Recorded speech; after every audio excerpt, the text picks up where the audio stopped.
امن و امان کی صورتحال کو بہتر بنائیں، اور جب تک امن و امان کی صورتحال بہتر نہیں ہوگی یہ پھر ہماری معیشت بھی نہیں سنبھلے گی۔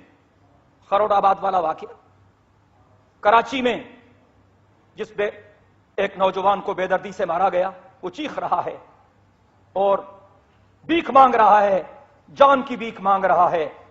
وہ فلمیں آپ نے بھی دیکھی ہوں گی، دل خراش مناظر ہیں۔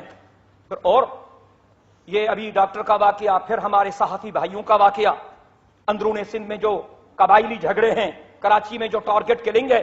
لیکن میں سانگھڑ میں گزشتہ دنوں بے دردی سے مارے جانے والے ان 4 نوجوانوں کو بھی بھلا نہیں سکتا۔ سرائی قربان کھوہاوڑ، روپلو چولیانی، ماساب جٹنانی، نور اللہ تنیو، جن کو سرے عام مارا گیا اور مارنے کے بعد گولیوں سے چھلنی کرنے کے بعد ان پر کیمیکل پھینکے گئے اور ان کو جلا دیا گیا۔ میں نے یہاں پر تحریک پیش کی تھی، یقین دہانی کرائی گئی تھی کہ انصاف کیا جائے گا، لیکن کچھ نہیں ہو